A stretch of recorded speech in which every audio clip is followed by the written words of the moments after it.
तो guys, how are you all? तो चलिए आज की कक्षा को स्टार्ट करते हैं और आज की क्लास हम लोग शुरू करते हैं आप बच्चों के साथ में जो कि जुड़ चुके हो मेरे साथ KVS PGT कंप्यूटर साइंस की प्रिपरेशन के लिए। तो चलिए शुरू करेंगे केस स्टडी बेस्ड क्वेश्चन से हमारी आज की क्लास। और जैसा कि आपको पता है कि हम लोग बाइनरी फाइल की सीरीज़ कर रहे हैं और आपको हर एक टॉपिक से रिलेटेड काफ़ी सारे लेक्चर हैं जो मिल रही हैं रोज़ डेली 8 बजे। And yes, thank you so much इतना प्यार देने के लिए इन लेक्चर्स को। और है जो आप अपने दोस्तों के साथ शेयर कर सकते हो। एंड यस, सब्सक्राइब करिए चैनल को, ठीक है। तो चलिए स्टार्ट करेंगे आज के पहले प्रश्न के साथ में। कहता है कि Bharti is running her own boutique business. She wants to store data of all order permanently and fast processing of data through her boutique software. Suggest her to choose the appropriate technique among the following. समझ में आया प्रश्न? प्रश्न कहता है कि कोई भारती नाम है, वो अपना खुद का जो बुटीक का बिजनेस है वो चला रही हैं। तो इस तरीके से केस स्टडी बेस्ड क्वेश्चन होता है कि किसी को उस सिचुएशन में डाल दिया जाता है और आपको बोला जाता है कि आप उसकी हेल्प करो, ठीक है, या फिर आपको उसका एक व्यू देना होता है। ओके, तो अब वो अपने जो रिकॉर्ड्स हैं उनको जो है परमानेंटली स्टोर करना चाहती है। उसके लिए आपको उसको सजेस्ट करना होगा। She can use Python dictionaries with text file, मतलब पाइथन की डिक्शनरी का यूज़ कर सकती है टेक्स्ट फाइल, ठीक है। हाँ, इसमें देखो दो चीज़ें, एक तो परमानेंटली स्टोर और दूसरा फास्ट प्रोसेसिंग। ओके, तो ये भी नॉट बैड ऑप्शन है, बट आगे हम लोग इसको पढ़ेंगे। She can use Python dictionaries, एक सेकेंड रुकिए। She can use Python dictionaries with binary file concept, मतलब कह रहा है कि तुम डिक्शनरी यूज़ कर लो बाइनरी फाइल के साथ। ये मच बेटर ऑप्शन है ऊपर वाले से, क्योंकि बाइनरी फाइल थोड़ी फास्ट होती हैं, ठीक है, क्योंकि उनको ट्रांसलेशन की रिक्वायरमेंट नहीं होती। टेक्स्ट फाइल में ये चीज़ होती है।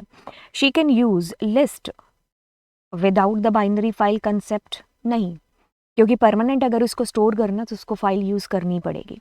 She can use dictionaries without, नहीं, विदाउट तो नहीं, तो हम या तो ऊपर वाला या ये वाला। और अगर हमें फास्ट बोला गया है तो हम बी ऑप्शन के साथ होंगे, क्योंकि हमारी जो बाइनरी फाइल है वो रादर देन हमारी टेक्स्ट फाइल से ज़्यादा फास्ट है, ठीक है। ओके, कहता है कि a programmer has confusion in understanding the behaviour of opening a file in W mode. Clear his her confusion by suggesting the correct option among the below the behavior of W. देखिए W की बात करेंगे अगर आप W mode की, ठीक है। सो इसके अंदर क्या होता है, सबसे पहली शर्त इसकी ये है कि जो भी कंटेंट पहले से लिखा होगा ना, ये क्या करेगा, उसको रिमूव कर देगा। मतलब तुमने अपनी इतनी मेहनत से इतनी पोइम लिखी या फिर कोई भी डेटा लिखा, जैसे ही फाइल को W मोड में ओपन किया सारा डेटा क्लीन हो जाएगा और नया डेटा अब उसके अंदर भरा जाएगा W मोड के थ्रू, ठीक है। मतलब W मोड का मतलब यही है, एक तरीके से आपकी नई ही फाइल क्रिएट हो रही है। अब इसके अंदर ये चीज़ भी आती है कि अगर आपकी फ़ाइल पहले से एग्जिस्ट नहीं करती है तो इसको टेंशन नहीं है, क्योंकि ये नई फाइल क्रिएट कर देगा। अब इसमें ये भी चीज़ है कि जैसे आपने अपनी फाइल का डेटा फाइल को ओपन किया विद W मोड के अंदर, ये क्या करने वाला है, सारा डेटा डिलीट करेगा, तो फाइल का पॉइंटर कहाँ होगा, बिगनिंग में होगा, ठीक है। तो ये चीज़ें आपको इसके केस में ध्यान रखनी है। अब हम इसको पढ़ते हैं। कहता है opening fails if the file already exist already, नहीं, ऐसा नहीं है। Opening fails if the file does not exist, ऐसा भी नहीं है। ऊपर वाला क्या था, opening fails if the file already exist, नहीं, ऐसा भी नहीं है। और अगर फाइल एग्जिस्ट नहीं करती है तो भी ऐसी कोई दिक्कत नहीं है कि हमारा जो है इसमें कोई एरर वेरर आने के चांसेस है। Opening will be succeed if file exists, data file will exist with data and keep the data intact, नहीं, अभी तो बताया ना कि डेटा हमारा रिमूव हो जाएगा। opening will succeed if the file exists, replaces the content, do not exist, create a new file। जी हाँ, बिल्कुल, हमारा ये जो ऑप्शन डी है ये बिल्कुल करेक्ट है, ठीक है। ये इन तीनों चीज़ों को यहाँ पर समा रहा है कि opening will be succeeded if the file exist, ठीक है। फाइल एग्जिस्ट करती है तो भी हमारी फाइल ओपन होगी, अगर नहीं करती है तो भी ओपन होगी। रिप्लेस कर देगा सारा पुराना जो कंटेंट है, ठीक है। Do not exist, create a new file, अगर एग्जिस्ट नहीं करती हमारी फाइल तो नई फाइल क्रिएट हो जाएगी। पुराना डेटा है वो सारा रिप्लेस हो जाएगा, अगर फाइल ऑलरेडी एग्जिस्ट करती है तो भी ओपन हो जाएगी और सारा पिछला डेटा रिमूव हो जाएगा, ठीक है। तो बस ये इसकी कहानी है W मोड की। ओके, अब प्रश्न हमारे पास आता है A, B, C और D, ठीक है। कहता है कि एक आदित्य, मास्टर आदित्य है, क्लास 12th का स्टूडेंट है जैसे कि आप हैं, ऑफ कोर्स हम लोग 12th वालों को पढ़ाने वाले हैं, तो ये यू हमारे लिए नहीं है क्योंकि ये 12th के लिए क्वेश्चन है। He is practising text file programming. He has a text file जिसका नाम है names.txt। He wants to display all the names contained in the text file, ठीक है।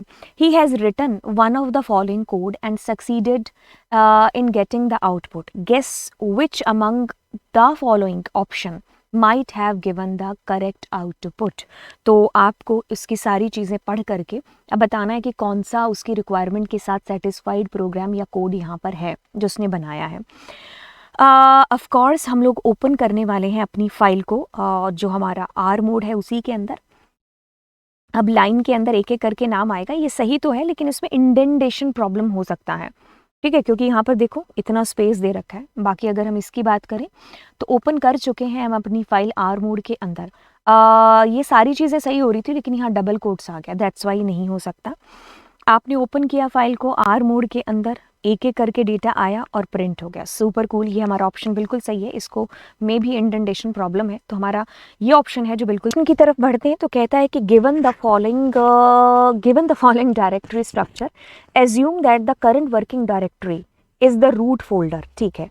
इसका भी कोई रूट फोल्डर होगा जैसे हमारा सी ड्राइव हो गया या वट एवर, ठीक है। Where the animal directory is resides, ठीक है। ये हमारा मान लो सी ड्राइव है, इसके अंदर आपके पास में एनिमल्स नाम का एक फोल्डर है, तो आप इस फोल्डर के अंदर हो। मतलब एक फोल्डर है, मतलब सी ड्राइव के अंदर एक फोल्डर बना हुआ है एनिमल्स, तो आप यहाँ पर हो अभी मौजूद, ठीक है।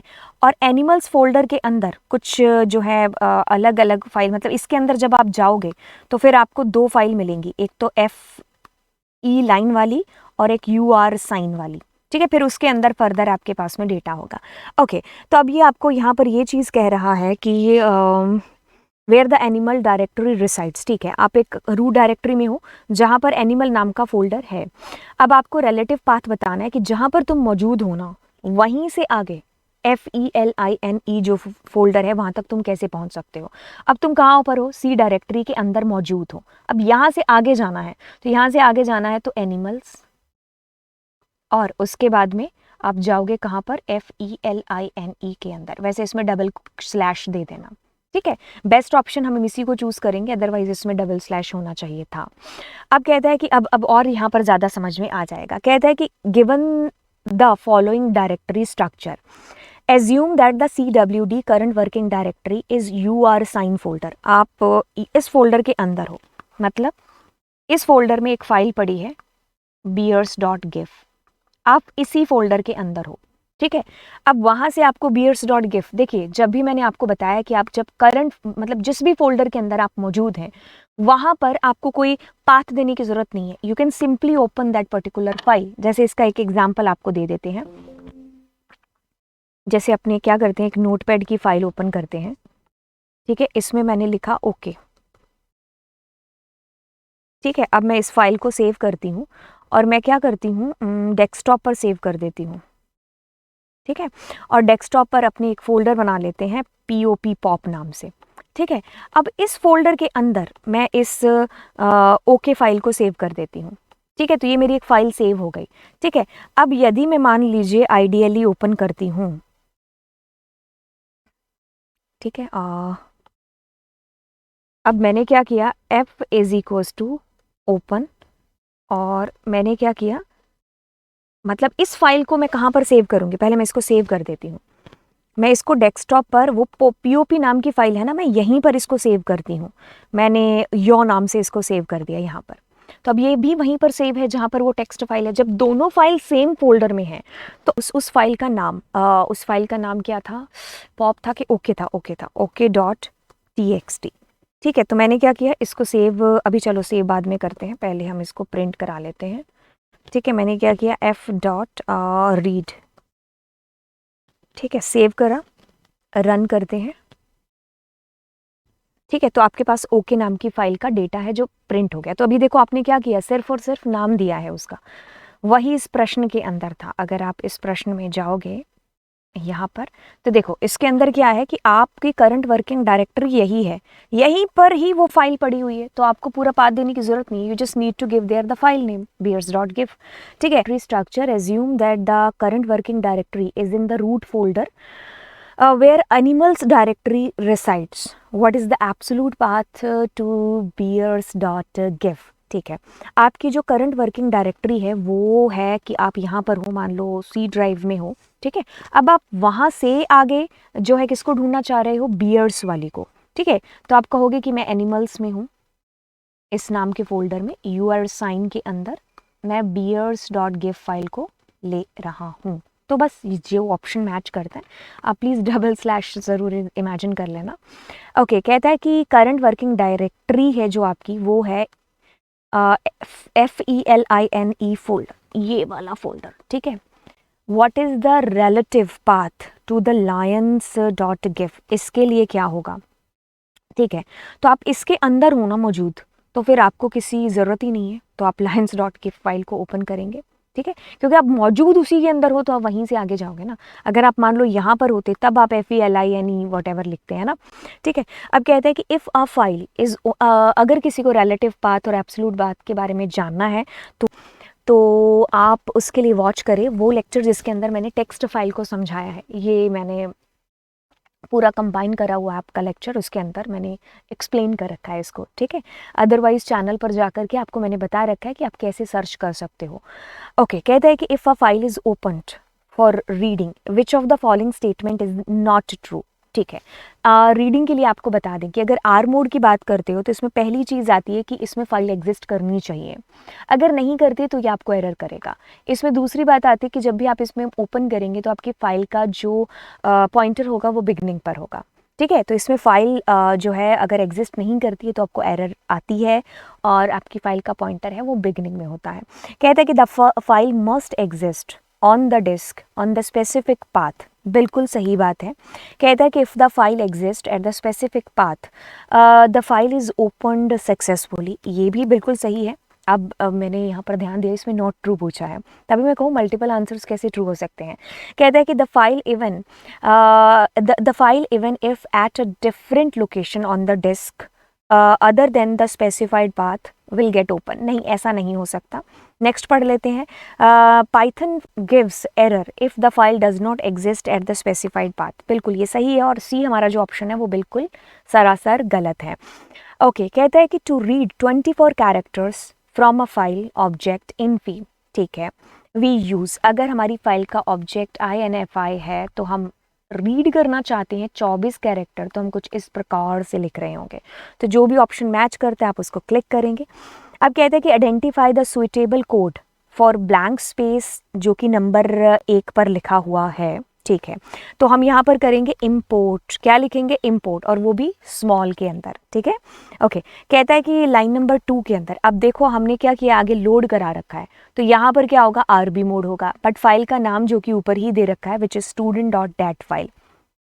ओके, देन आपको कहते हैं कि लाइन नंबर 3 के अंदर। ठीक है, अब हम यहाँ पर बिल्कुल वाइल लगाया है तो हम ट्रू यूज़ करेंगे, इन्फिनिटी लूप चला रहे होंगे, और ट्रू का T है जो कैपिटल आएगा बिकॉज पाइथन के अंदर ये कीवर्ड है ना। ओके, कहता है कि here you need to write seek function. ठीक है, where you need to write it so that you can get output. देखिए क्या चीज़ है, ये हमने शायद कल भी किया था। आपको सीक फंक्शन लगाना है, बट आपको कहाँ लगाना है ये आपको देखना है। सीक होता है कि जब आप अपनी फाइल के पॉइंटर की पोजीशन को मनचाही पोजीशन पर पहुंचाना चाहते हो। आपने फाइल को WB मोड में ओपन किया, इससे ये चीज़ साबित होती है कि आपकी फाइल का पुराना डेटा सारा डिलीट हो जाएगा। तो इट मीन्स टू से कि भाई पहले उसके अंदर कुछ लिखोगे तभी तो रीड करोगे। तो आपने लिखा JI, क्या लिखा, JI। अब आपकी फाइल का पॉइंटर कहाँ है, लास्ट में, और फिर तुम लोड करने बैठ गए, तो तुम्हें उस फाइल पॉइंटर को यहाँ पर क्या करना पड़ेगा, सीक 0 करना पड़ेगा कि नहीं।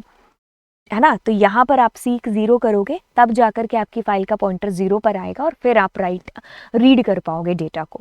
ठीक है, स्टेटमेंट नंबर 1। उससे पहले अपने एक बार इसको पढ़ लेते हैं। By the way statement number 1 में बहुत ही ईजी है, पिकल मॉड्यूल है, क्योंकि एक तो नहीं पिकल नहीं है, दिस इज CSV फाइल का डेटा और दिस इज CSV, है ना। तो इसीलिए आंखें बंद करके कुछ नहीं करना चाहिए। CSV लिखेंगे यहाँ पर स्मॉल के अंदर। लेट मी चेक वंस कि इसमें CSV का ही है आगे जो है चीज़ें, अगर हुई तो फिर हम उसको CSV वाले में लेंगे, या ये क्वेश्चन CSV का ही है। ठीक है, तो अब हम आपसे मिलेंगे बिल्कुल अगली क्लास के अंदर। Thank you so much and चलिए फिर बाय बाय। नेक्स्ट क्लास में CSV से रिलेटेड चीज़ें कर रहे होंगे एंड अगर मैं आपको यहाँ पर बताऊँ तो हम लोग ये सारे ऊपर के लेक्चर्स कर के आ चुके हैं और फिर हम लोग CSV के बाद में और क्वेश्चंस के ऊपर पहुँचेंगे। ठीक है, तो चलिए फिर bye bye, thank you so much. Okay, and subscribe कर दीजिएगा चैनल को भी। ठीक है, so God bless you, bye bye.